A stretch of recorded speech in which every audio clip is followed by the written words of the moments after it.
talk about servlet listeners. Servlet listeners. You know about, you have done event handling in AWT, right?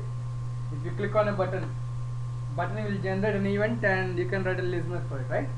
Similarly here, container is generating a lot of events. We need to just listen for them by writing a listener.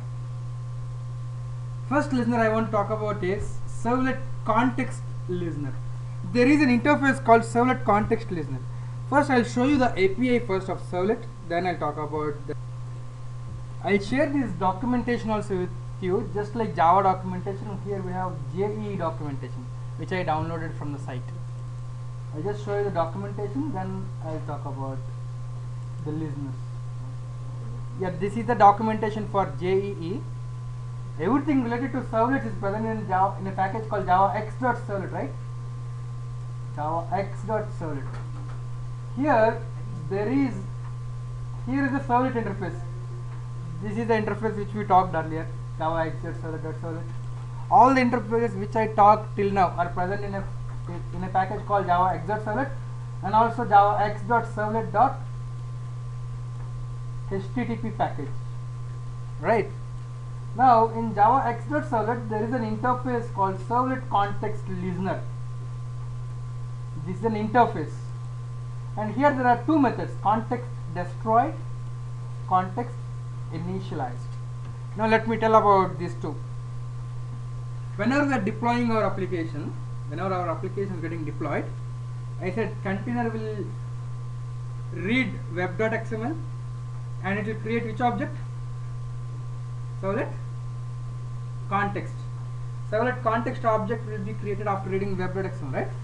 Immediately after servlet context object is created, the container will fire an event called as servlet context event. Now if you want to do something as soon as this event gets fired, then you can write a listener. What you can do is you can write your own class implementing servlet context listener. That will become your listener class, and in this there are two methods: context destroyed, context initialized. If you write a listener which is implementing this interface, this method will be invoked by the container immediately after servlet context object is created, and this method will be invoked by the container immediately after servlet context is destroyed, right? So let me tell you the use of this listener. Suppose on the start of your application you want to do something, you want to execute some logic, then what you can do is you can write a class which is implementing this listener, and you can override which method? The servlet context initialized. In that you can write whatever code you want to get executed immediately after servlet context object is created. What the container will do? Immediately after servlet context is created, it will throw an event called servlet context event. Okay? And if you write a listener which is implementing this, then this method will be automatically executed. And similarly, if you want to write some logic once context gets destroyed, then you can write it inside this method. Right? Any doubts? Okay. Now let me introduce you something called as data source. Okay, let me talk about data source in this context. I will use a data source in this context. Okay. Tell me if there are 100 servlets in my application, okay, and each servlet wants a database connection because it is talking to database. Each one servlet requires one connection, right? Where should I create the connection object? If I create the connection object in doGet or doPost or service method, we already discussed yesterday that it is not a good practice, because whenever a client makes a request, a new connection to database is established, which is not a good practice, right? What is the solution I told earlier? In init method I told you to create a connection object. How many times a servlet will be initialized? Only once. And destroy method of the servlet will be called once the servlet is destroyed, right? So do you have the control of when the servlet is destroyed? No, you cannot decide because it is in the hands of the container when the servlet can be destroyed, right? Container has different algorithms to decide when a servlet has to be destroyed. That depends on various factors.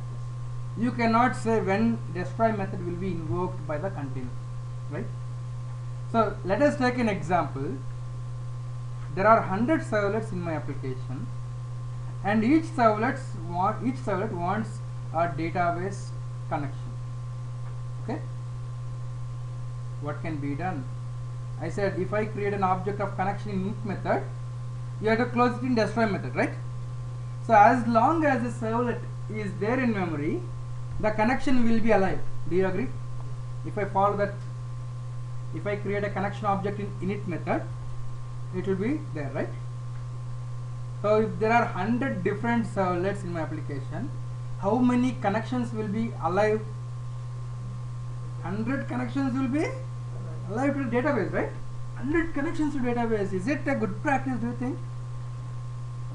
No. 100 connections to database which are alive is not again a good practice. So what is the solution? If we can pool database connections, will it not be good? What do I mean by pool? Pool is a place where reusable objects can be kept. Okay, so I am saying I require a database connection pool. Okay, let me tell you an example of a pool in your context. Now after your training is over, where are you going? Will you be immediately allocated to a project? There will be some time, at least say 1 week, where you are not allocated to a project, at least maybe sometimes in some cases. So where you will be there? Where you will be? In which pool? Bench pool. Swimming pool. Okay, bench. What is bench? I mean that means that you don't have seats also to sit at that time. What is bench? Just only sitting on bench, not on seat. Okay, bench is again a pool of free resources. You are all resources to Sapient, right? A pool of free resources is said to be a bench pool, right? So Sapient will be getting a lot of projects. Let's assume Sapient is expecting a project in next month, in October 1st. This is September, right? In October 1st, Sapient is expecting a project, and that project requires some 20 people. The Sapient Sapient recruit 20 people when it requires? No? What it will do?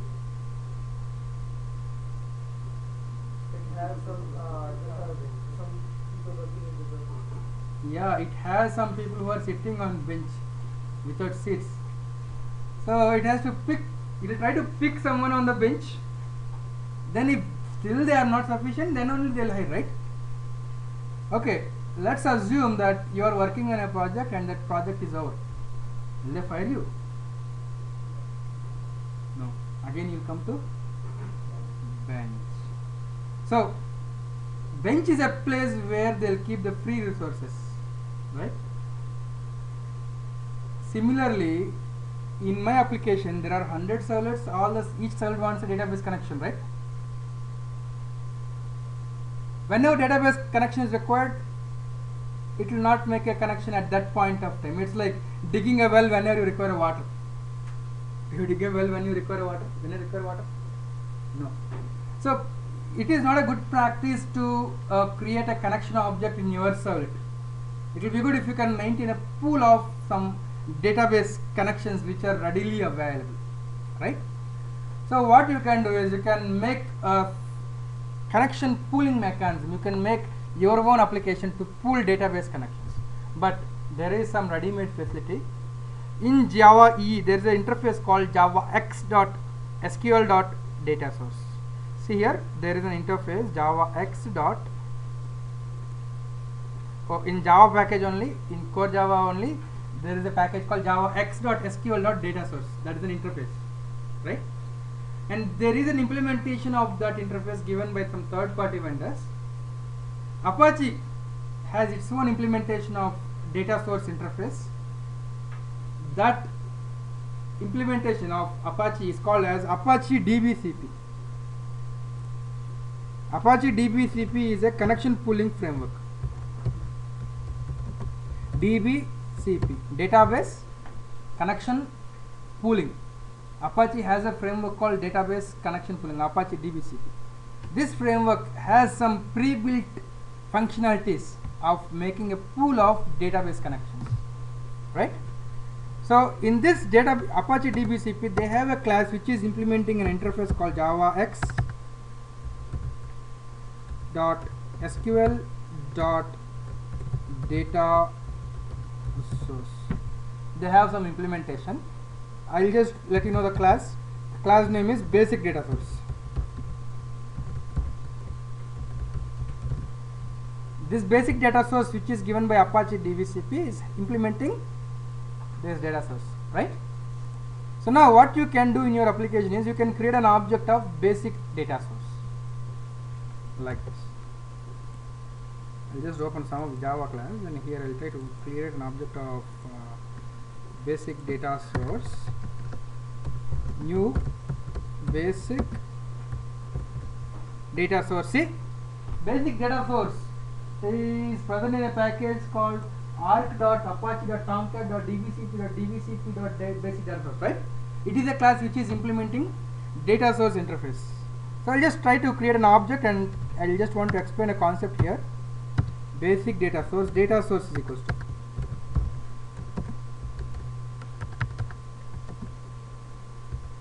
data source from javax.sql package ds, right?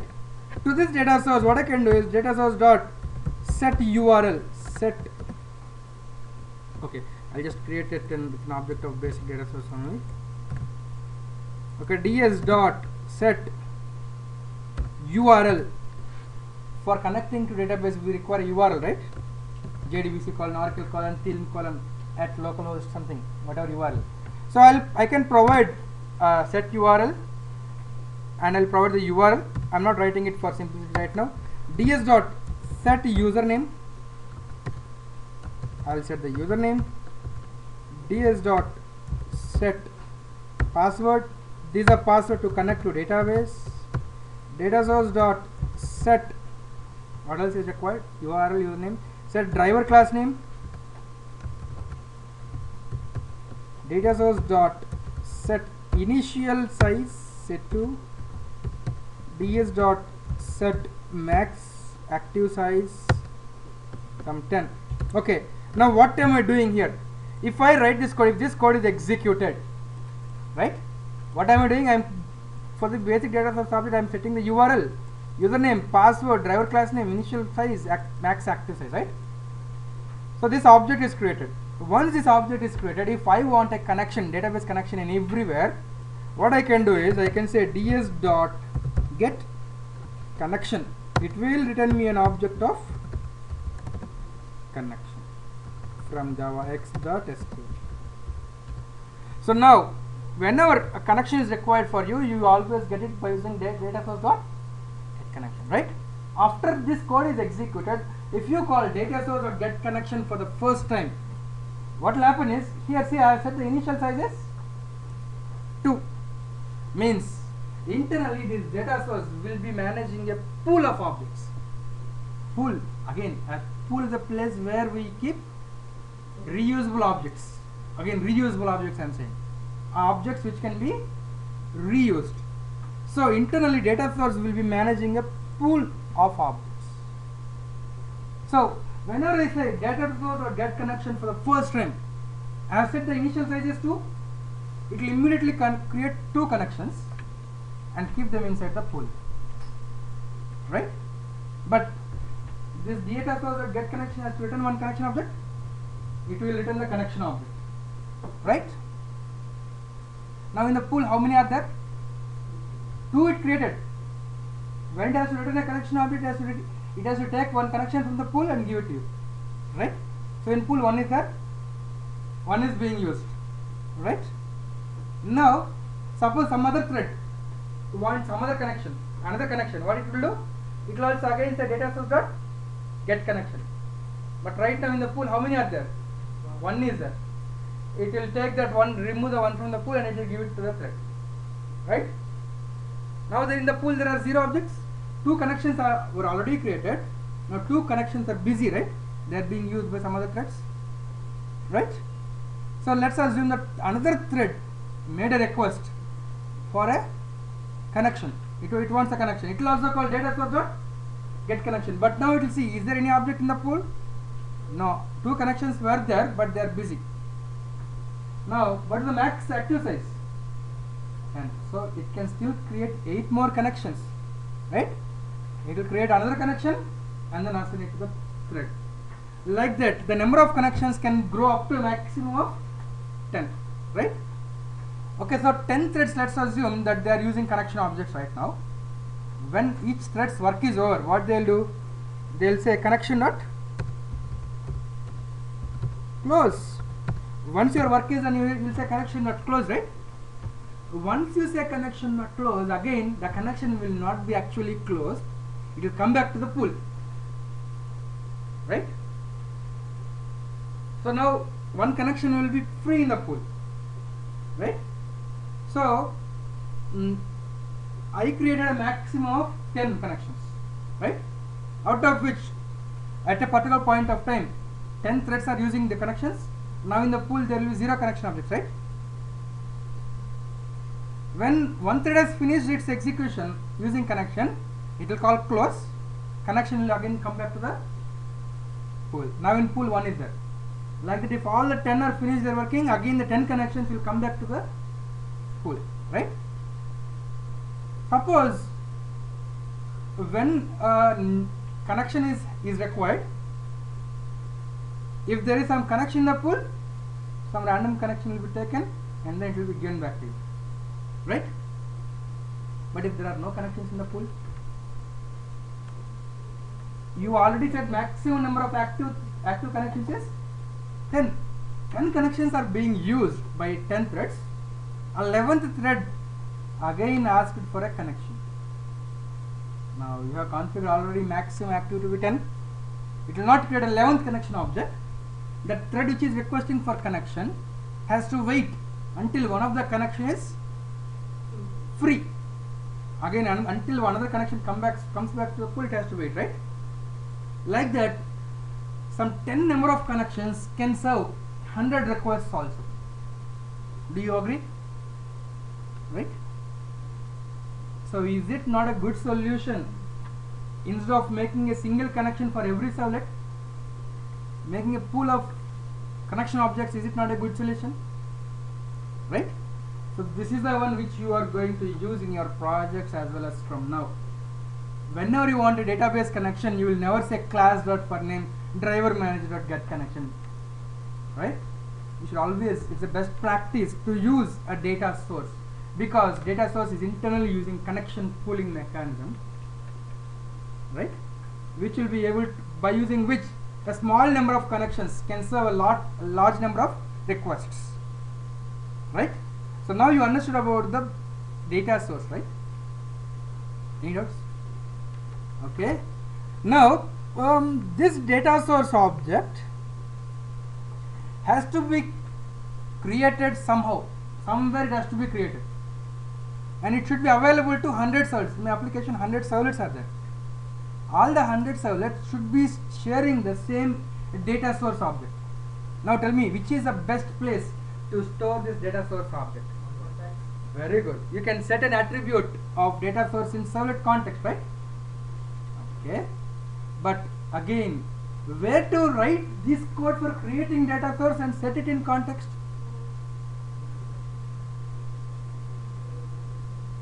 If I write it inside init method of a particular servlet, there are 100 servlets in my application. 100 servlets have 100 init methods.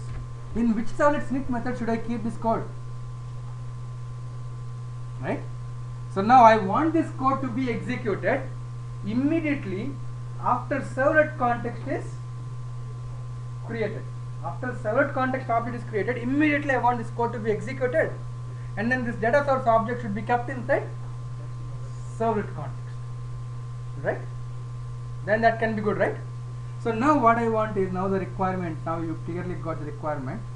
Immediately after servlet context is executed, I want this code which creates data source and setting, and it should be set inside servlet context application scope.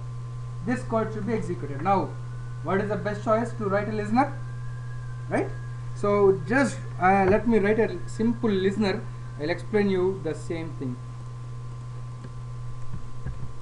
I will write a listener here only in the same application session demo. New class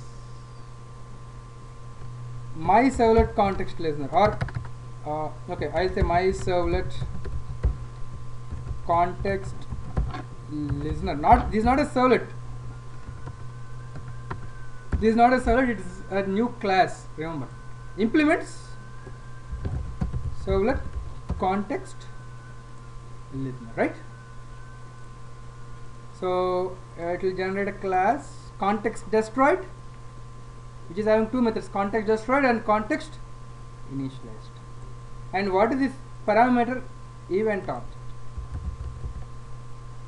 I just rename it as event. See here, immediately after servlet context object is created, this method will be invoked, right? When the context is destroyed, this method will be invoked, right? Now can I write this code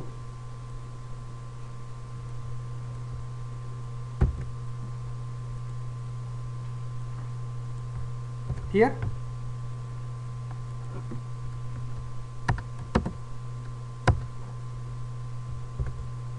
Now what is the parameter for it? Servlet context event, right? By using this event, what I can do is event dot get servlet context. By this event object I can get the reference of servlet context.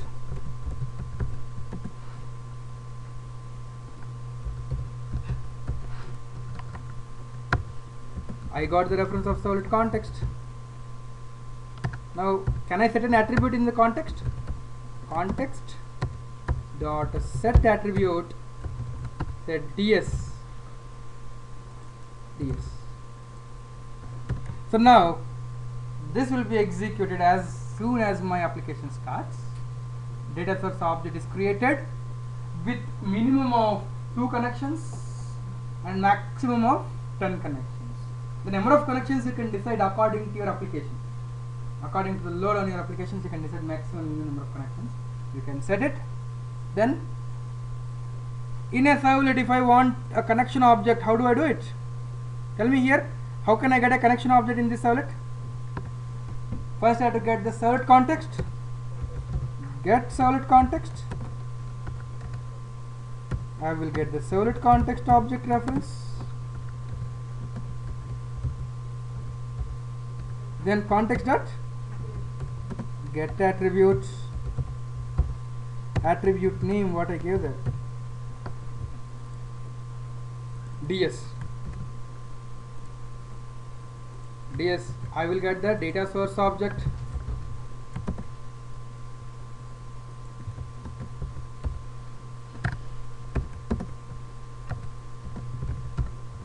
I have typecast it, right? Then whenever I want a connection, I will say ds dot get connection. And once my work is finished, I will say connection dot close. Then the connection will not be closed, actually it will go to the right. So just I'll write a code. Just tell me logically what you understand.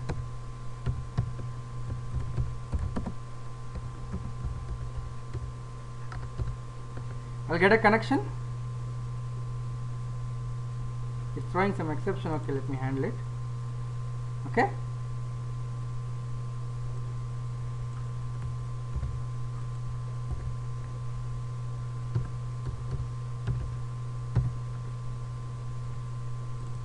Then after, let's assume that here I am writing the database code. After that, finally I would say connection dot close, right?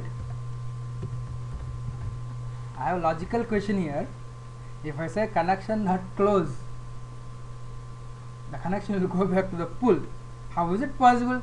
I am actually calling connection on a I am actually calling close on which object? Connection object, right? If I say connection dot close, it has to be actually closed. Why is it going back to the pool? Got my question? Connection object is normal connection object which we were using earlier. Java X, Java.SQL connection. As per your understanding earlier, connection dot close should actually close the connection to database. But here again, I am calling connection dot close.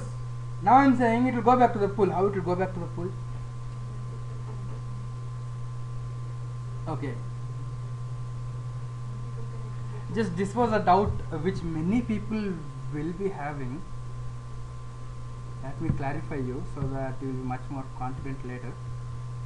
If I want a connection, how am I getting? Data source dot get connection, right? Actually, I will not be getting a connection object. I will be getting a proxy of connection object. What is a proxy? Tell me. I think you should be knowing well about a proxy in your colleges. What is a proxy? It makes request on another's behalf. Yes, proxy is an object which will behave as if it is the original object, right? Can I say like this? So, if I say that one object is a proxy of other object, two objects are there, one object is a proxy of other object. That means whatever methods this object is having, whatever methods are present in this object, the same methods are present in this object also, right? If two objects are proxies, whatever methods I can call on this object, I can call on this proxy also, right? So generally the proxy will be implementing same interfaces, right? Same methods will be present. So whenever I say data source dot get connection here, I will be just getting a proxy of connection, not actual proxy, not actual connection. I will be getting a proxy, right? And similarly here, whenever I am calling connection dot close, I am not actually closing connection. I am not calling close method on the actual connection.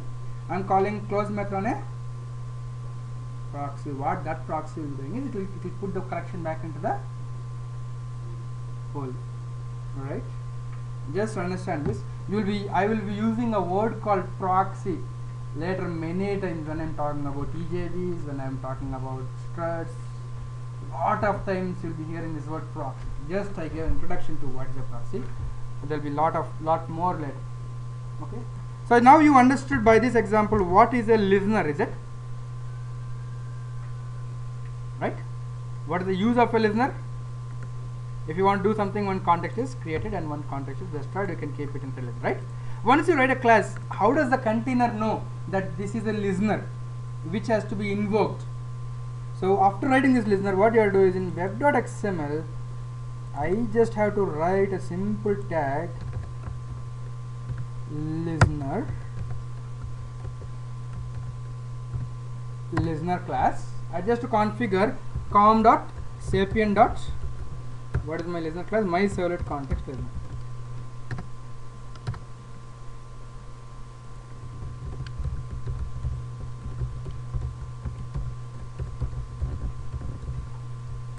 Okay. So container knows that this is the listener just if I configure like this. Okay. So to write a listener, simply two steps. Write a class which is implementing the listener interface, and then write a listener tag here. Right? Okay, like this there are a lot of listeners. Just I introduced you one of the listener, servlet context listener. There are a lot of listeners. See here in the API I will show you.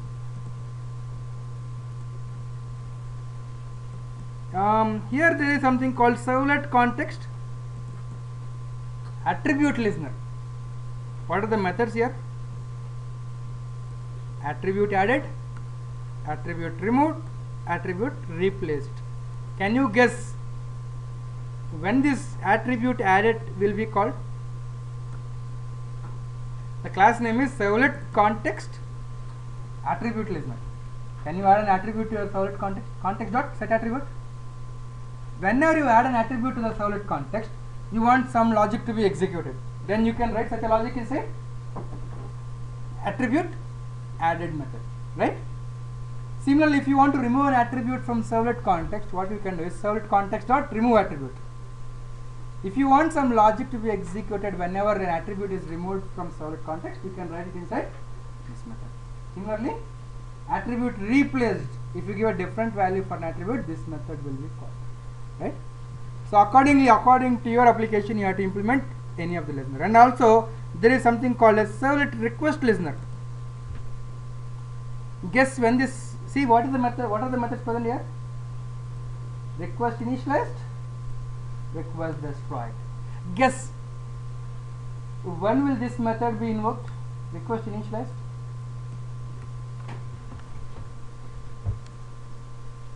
If you write this listener, if you write a class implementing this listener, when will this method be invoked? Tell me, when is the request object created? A browser makes a request, right? When a new request comes to container, container will start a new thread and will invoke the service method, right? Before invoking service method, the container is preparing a servlet request object and also response object, right? So immediately after request object is created, if you want to execute some logic, you can write it inside request initialized, and immediately after request is being destroyed, you can write the logic inside request destroyed, right? Okay, I have a requirement. Let me tell you about a requirement. Tell me what you will do. I want to keep track of number of requests on which my server is working on at any particular point of time. At this particular point of time, I want how many requests are being served by my application, by my application. Tell me what I could do. Is there any method which will be invoked whenever a new request is created? Right? Here what I can do is I can keep a count. I can increment the count here and I can decrement the count here, and then keep the count inside servlet context. It will be available anywhere, right? So I can increment the count here and I can decrement the count here. So whenever somebody wants the number of requests that my application is being worked right now, you can get the count from the context, right? Similarly, there is something called as in this HTTP packet, there is something called as session listener. Yep, see here, what is the method? Session created, session destroyed, session created, right? Okay, now I have a requirement. I want to keep track of how many sessions are currently running in my application. How many user sessions are there? What I can do? I can write a class which is implementing this interface. I can keep the session count inside. I can increment the session count inside session created, decrement it here, right? So listeners will be useful in such a in those cases. Okay, there are a lot of listeners which you can see. Okay, just I introduced you to listeners. Now let's go to the next topic, filters. Servlet filters, the last topic which we are going to deal in servlets. After this we'll go to JSP, next topic. After this we need a break. Okay, our Vivek is going to sing a song after this topic. You are ready, right? Okay. Huh? Every time ready. Okay, we'll make him to sing after this topic. Huh? You are not ready to listen. Servlet filters.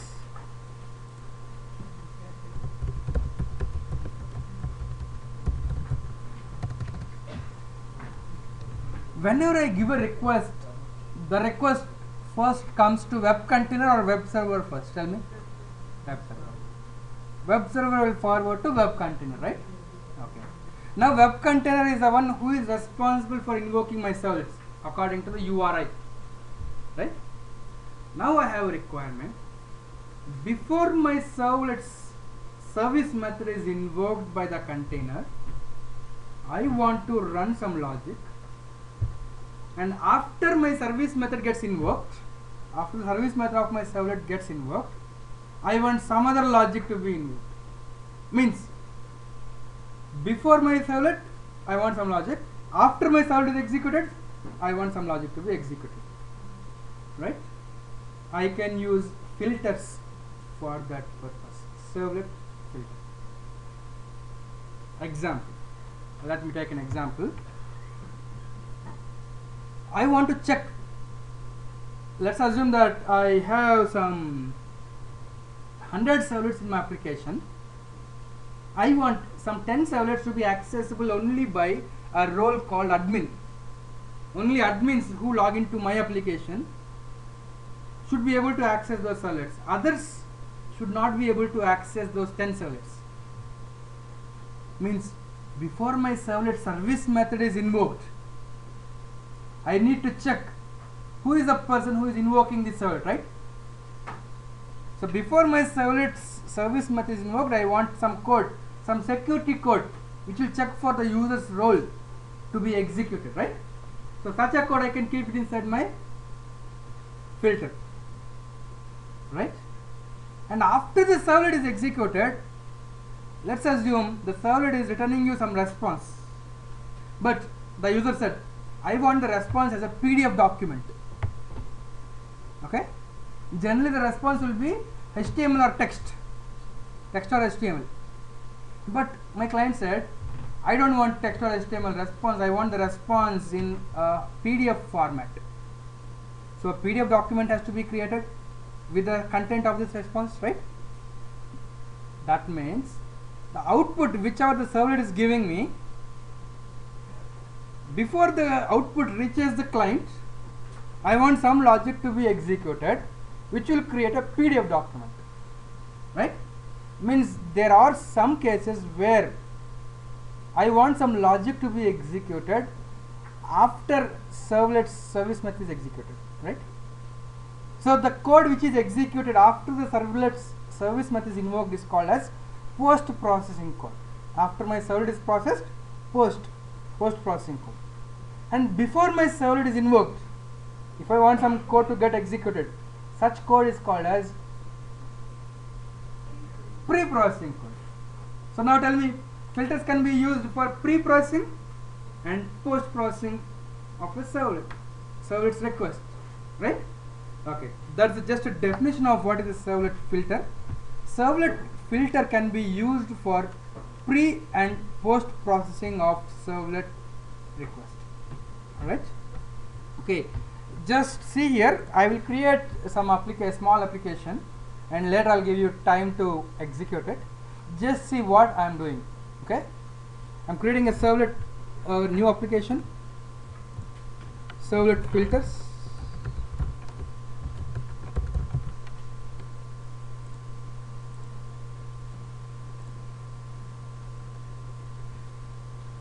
Okay, here first I will write a new servlet, first a package first, com.sapient. I'll write a simple servlet, a new servlet. What I'll do is here I'll say test servlet, or I'll say okay, test servlet, and the URL pattern I'll give as /x/test. I can give URL patterns like this also. Okay, next I'll take doGet, finish. I just wrote a simple servlet. Till now I didn't write a filter. Normal servlet I wrote, but the URL pattern I gave differently, /x/test. Here I'll just write response dot get writer. I'll get the print writer. Out is equals to, then out dot println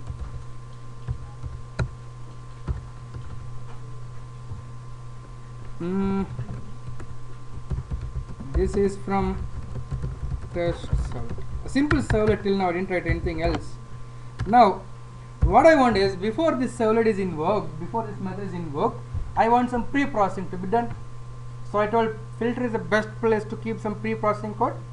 Okay, let me write a filter now. I'm creating a new I'll create a new class. I could take filter also, but later I'll take this filter. If I write a new class and explain you all the topics, then you will understand clearly. I'll create a new class. I'll say logging filter.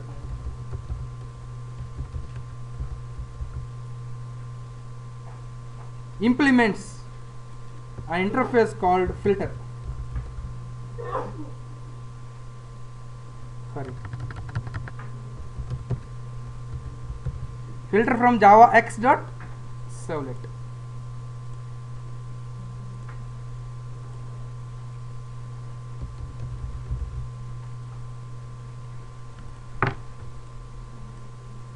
He tell me, according to servlet specification, a servlet class should implement which interface? According to servlet specification, a servlet class should implement which interface? It should extend HTTP servlet. HTTP servlet is a class, servlet interface, right? Similarly, according to servlet specification, a filter should implement filter interface, right? What is the purpose of a servlet? To service a request, right? There was a method called service inside a servlet, right? What is the purpose of filter? To filter the requests, right? See the methods here. Do filter, init, destroy. Are these methods something similar to the methods in servlet? In servlet also we have an init method, destroy method, and service. The purpose of servlet is to service. That's the service method. The purpose of filter is to filter. That's why do filter. Just an analogy, right? Okay, I'll explain about this init method and destroy method after some time. See this method. Request. The first method, the method is do filter. The first parameter is servlet request. I'll make it as request, and the second one is response. Then the third one is filter chain. I'll explain about this chain. Okay. Okay. Now see here. I can say response dot get writer. I'll be getting a print writer. Out is equals to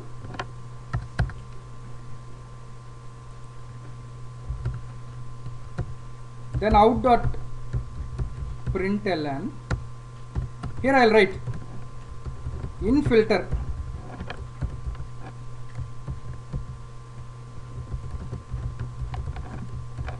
before invoking servlet. Okay. Then I'll call chain. The third parameter is what? Chain.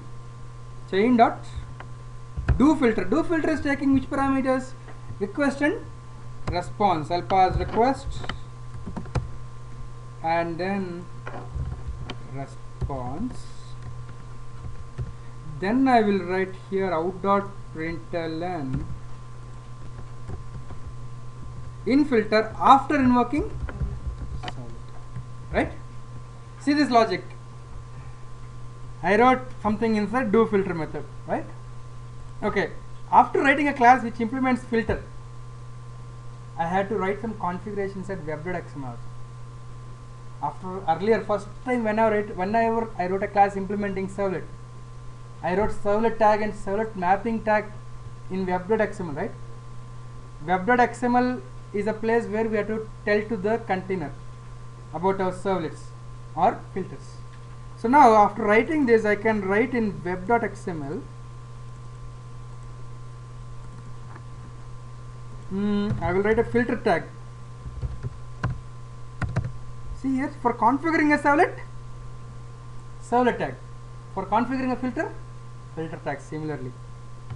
Then similar to filter servlet name, we have filter name. Okay. Logging filter. Then I will write the class name, filter class is com dot sapient dot logging filter, right? Similar to servlet tag, I wrote filter tag. These two tags are not mandatory, I'll just remove for clarification here. Similar to servlet tag, I wrote a filter tag, right? But this filter has to be executed for what all requests. See here, I have to write a filter mapping, just like servlet mapping, filter mapping, and now see the logic. The URL pattern, I'll say /x/star. What does it mean? See, my servlet's URL pattern is /x/test, something else. Here the filter's URL pattern is /x/star, means anything starting with /x. It's a wildcard I'm using, right? Now once that is done, see what will happen. I'll make a request to my servlet. Let us see what will happen.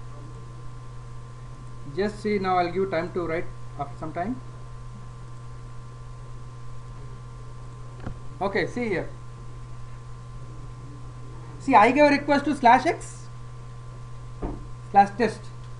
The request goes to the container. The container will check, is there any filter matching this URL pattern? Yes, there is a servlet which is matching this URL pattern, because /x/star is matched, right? So it will try to execute this filter first. This filter's do filter method is executed. Here I'm writing in filter before invoking servlet, right? Then I'm calling chain dot do filter. Now chain dot do filter will execute the servlet next. Okay? Calling chain dot do filter will execute the servlet. So servlet's service method is invoked, and finally the call will come to do get. This is invoked, right? And again, when the control is going back from the do get, again whatever I write after chain dot do filter will be executed. So this will be printed, right? See the output. Am I seeing all the three? Before invoking the servlet, this is from test servlet, after invoking, right? So tell me, in my filter, if I don't call chain dot do filter, will the servlet be invoked? No. If I don't call chain dot do filter, the servlet will not be invoked. The call will come up to filter, this will be printed, that's it, the response will go back to the client, right? So in your filter you can decide based on some parameters whether really a servlet should be executed or not. Like as I said earlier, you can write some security code which will check whether the logged in user is an admin or not. If he is an admin, then call chain dot do filter. Else, don't call chain dot do filter. If you don't call chain dot do filter, servlet will not be executed, right? So in filter, you are actually filtering the request. The request has to go to servlet, but you are filtering. Whether you are just deciding whether the request will actually go to servlet or not. You can write any pre-processing and post-processing. Whatever pre-processing code you want to write, you have to write it before calling chain dot do filter. Before chain dot do filter, we write pre-processing code. After chain dot do filter, whatever we write is called as a post-processing code. Any doubts?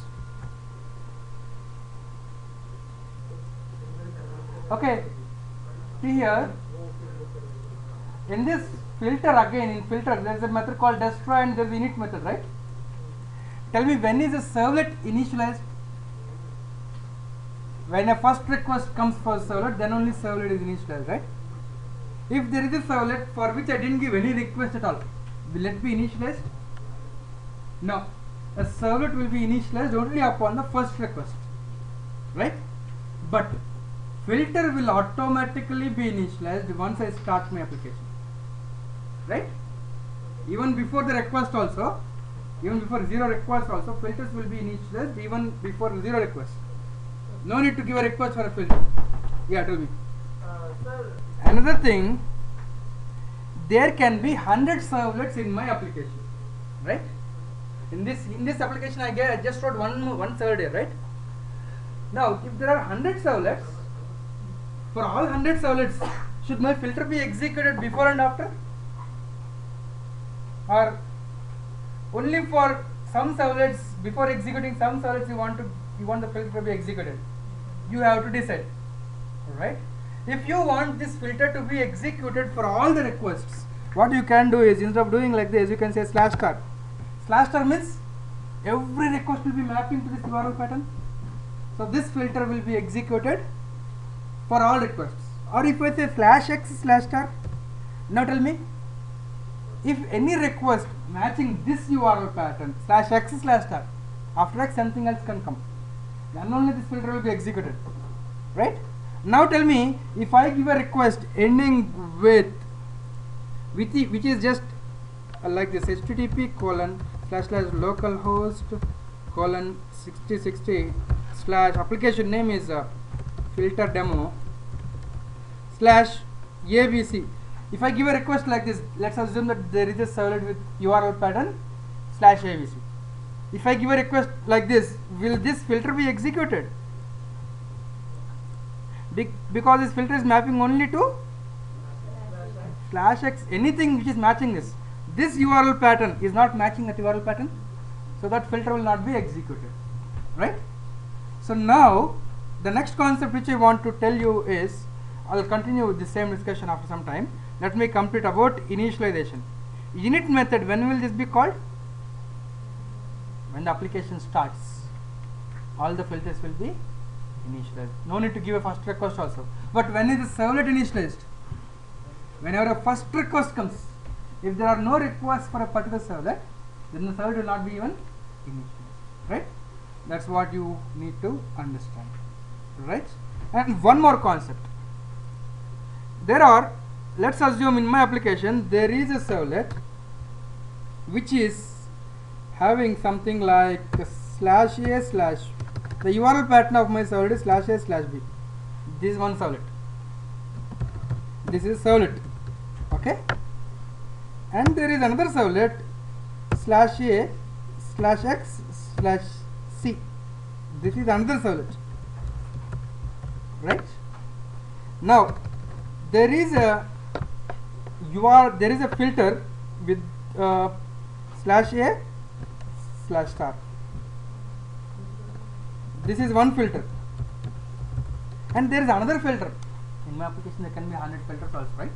There is another filter which is having /star. This is another filter, right? Now, and this is the order in which they are declared also. In web.xml, let's assume that they are declared in the same order in which I wrote.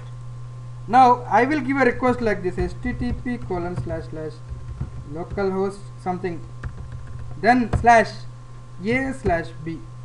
Now tell me the order in which they will be executed. See, /a/b, is it matching this filter? Yes.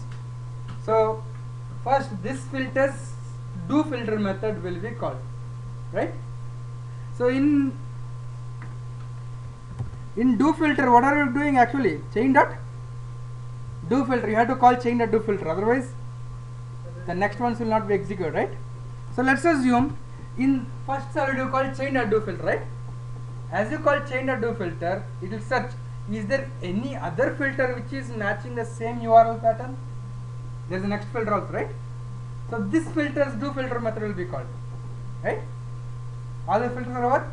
Then in this filter also you might have called chain dot do filter. What the chain dot do filter will do? It will check, is there next filter? No more filters. So it will invoke the servlet directly. So filters are executed like a chain. Which is the first filter which will be executed? The order in which you are declaring in web.xml is the order of execution, right? So if you give a request like this, the order in which I declared is this way, right? First this filter will be executed, then this filter will be executed, then this servlet will be executed, right? So like that, filters are executed like a chain. Assume that in this filter there is some condition where in which I am calling chain dot do filter. If some condition is met, I am calling chain dot do filter, else I am not calling chain dot do filter, right? then is there a probability that servlet is not executed? Yes, if the condition is not met, then the servlet is not executed, right? Take a break. Now it is 3:20. You can come by 3:35. Sorry, 3:45. 3:45 you can be back here.